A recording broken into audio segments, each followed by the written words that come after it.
About half of all small businesses fail within the first 5 years.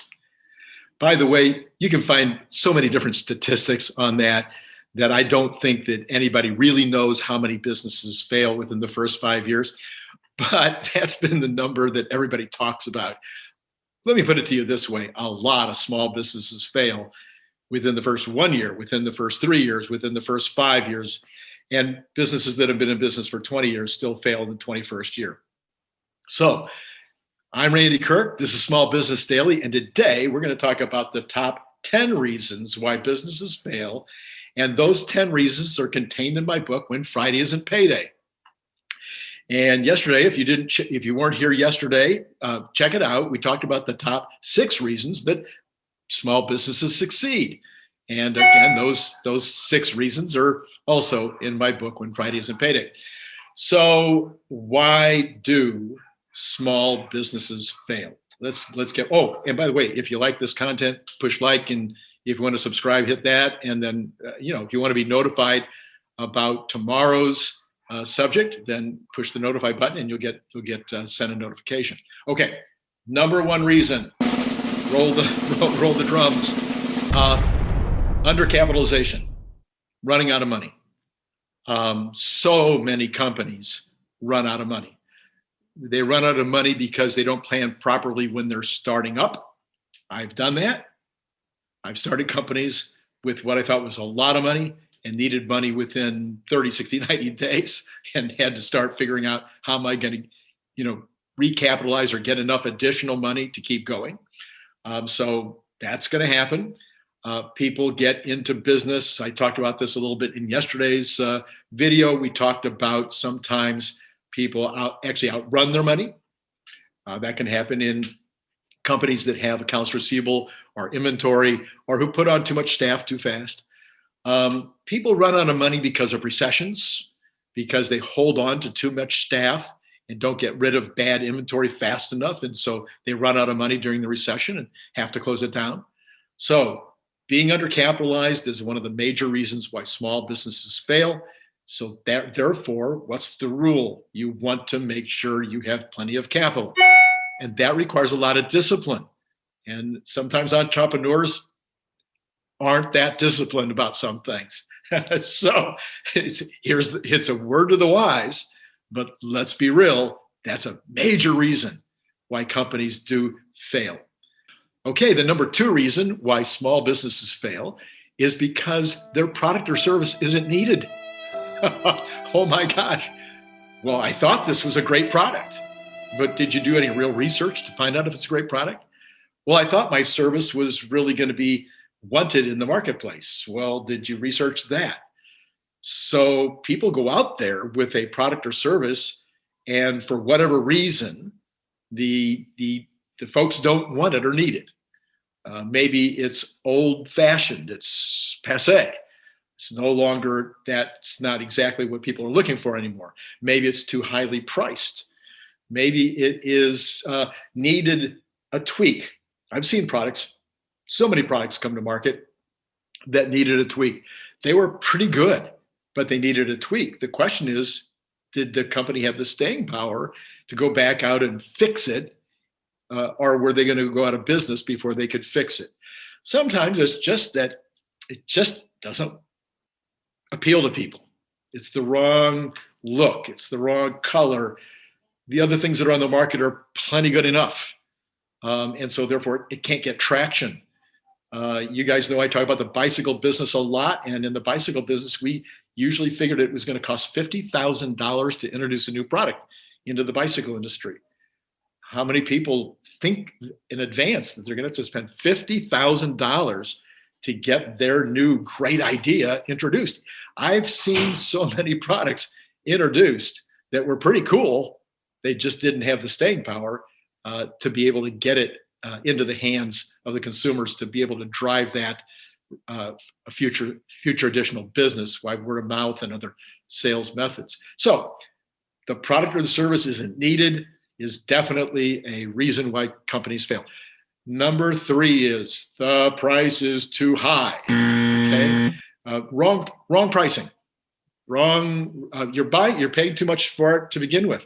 A whole bunch of folks right now are being convinced that they should get into Amazon or into Etsy or into eBay selling or into Spotify selling, selling on Facebook, all these different ways of selling. Well, if you're buying it wrong, then you're going to have to sell it wrong. And I see this happening all the time, is that people are not buying it at a low enough price to be able to justify the cost of the end sale. So I'm on Amazon, and I figured that I have to pay about 20%, 20 to 25%, I might even be able to get away with 30, of the cost of the retail is what I can afford to pay for the product. I've got to pay the Amazon fees. I've got to pay the shipping. I've got to pay the advertising in order to get it in front of people. By the time I pay all of that, I can afford, generally speaking, between 20 and 30%, but 25 is kind of the sweet spot as cost of goods. I mean, final cost of goods on the floor, ready to ship. If I pay any more than that, I'm going to have to charge too much at retail.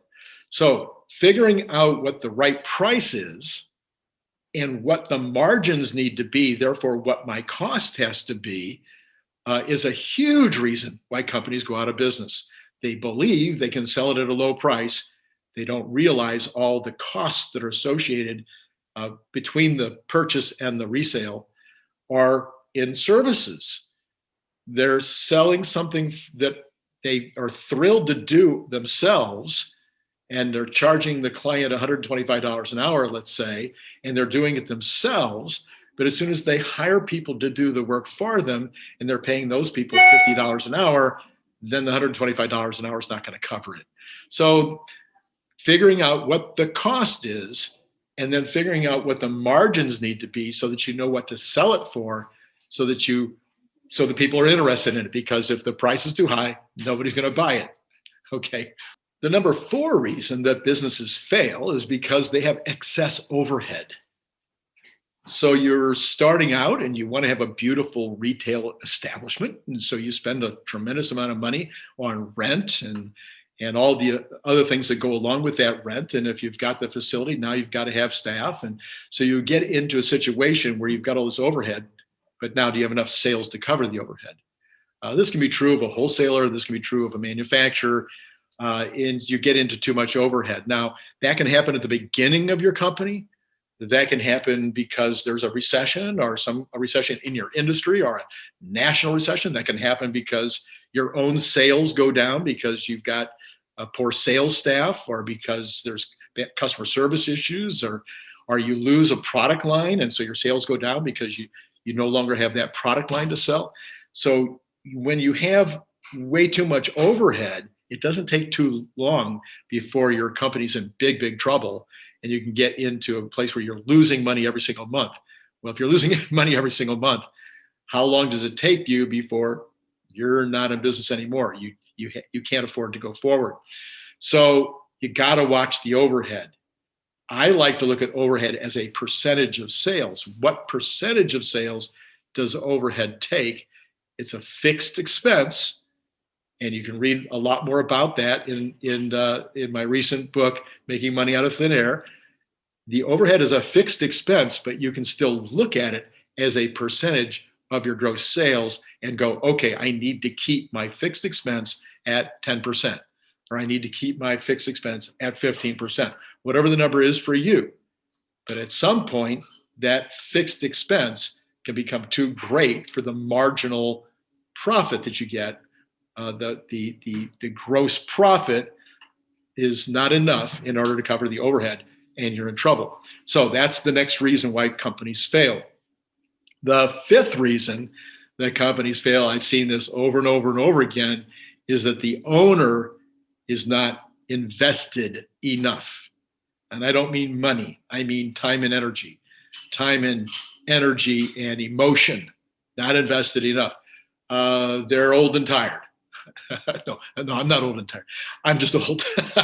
So no, but you see owners that are just tired. They're done. They're no longer that interested anymore, and so they're not paying attention.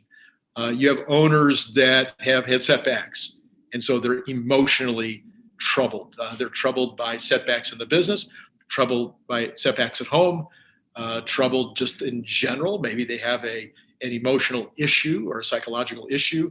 And so they're not able to invest. They're not able to put in the time and the energy on a daily, weekly basis in order to keep the company at the levels it needs to be kept at. And so they're not invested for those reasons. It may be that they're not invested because they're an entrepreneur, and entrepreneurs are always seeing the next bright, shiny object. Or some people say they're distracted by a squirrel. Okay. And so they're attracted by this new opportunity, and they've lost interest in the old opportunity. And so the old business starts to shrink while the new business is getting all the attention. The number 6 reason is bad luck or bad timing. And I'm not going to spend a lot of time on this because you can go back and look at yesterday's video on why businesses are successful and see a section I did on good luck or bad luck, luck being an issue. But let's face it, you can open at the wrong time. You can open in the wrong circumstances. You can open 3 days before you have a medical issue or a financial issue that you weren't expecting. I mean, there's a million things that can get in the way in terms of luck, but I think it should be included as one of the things that can really be a problem. So let's go on to number 7. Number 7 is that you don't properly understand the business. And this is a matter of being an expert. And I talk a lot about this in some earlier videos that we've done, but let me just talk about it for a minute. Are you an expert in your business, in the category of business that you're dealing with? Do you know as much or more about it than your competitor does, or that even your customer does? Do your customers know more about your business than you do? You need to be an expert in your business. You not only need to be an expert in your business, you need to be an expert in business, in marketing and selling, in accounting, in finance, in inventory control, across the board. There's advertising, social media. There's all these things you need to be expert in. And if you're allowing yourself to think that you're going to be good enough in these areas to get by, then you're probably going to get stuck at numbers like $70,000 or $80,000 a year, $65,000 a year, numbers that you could easily make if you worked for somebody. I mean, doesn't take much today to make $30 or $35 an hour working for somebody. So if you're going to be in business for yourself and you're going to put all the energy and all the time and all the financial risk into your small business and be happy with $70,000 a year, to me, that just doesn't make sense. And a big reason why people get stuck at those levels is because they're not willing to become knowledgeable about their business, meaning the specific business they're in, specific industry they're in, the specific products they sell, the specific services that they deliver, or they're not willing to become an expert. Reason number 8 is a problem location. Location's really important when you're starting a business or when you're moving a business. And people sometimes just don't take enough time to contemplate that location and making wise decisions. Are you paying too much for the traffic that you're going to get? Oh, this is a great location right on Main Street. I'm going to get a lot of traffic. But is it too much money? Are you paying too much rent to get the traffic that you're going to get at that location? Would you be better off to be on 2nd Street with a little less traffic, but a lot less overhead, a lot less rent? Same thing with manufacturing, wholesale, etc. Are you going to be in a brand new building with all the bells and whistles and the rent's going to be really high? Or are you willing to be in a little worse neighborhood and a little older building where the rent's going to be lower? Location. It's not just true for residential real estate. It's really true for commercial. And what you really want to do is get yourself a great commercial realtor to help you on any location decisions.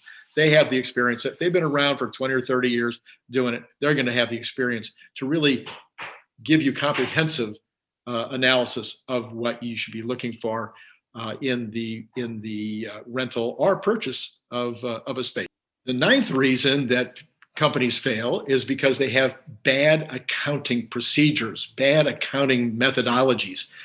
They're not counting their stuff, and so they can have employee theft. If you have bad procedures, you can have a situation where people are stealing from you. If you have bad procedures, you can have a situation where your accounts receivable gets out of control.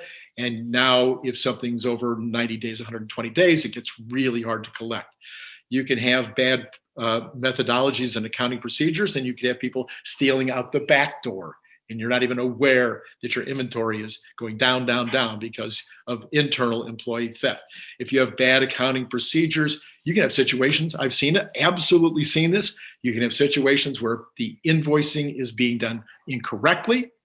Invoices are being lost and not even sent out to the customer.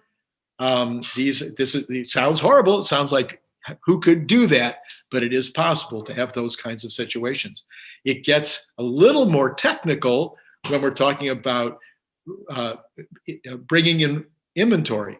So you can have situations where your inventory comes in the back door, and nobody counts it, and it turns out that it was incorrect in the count.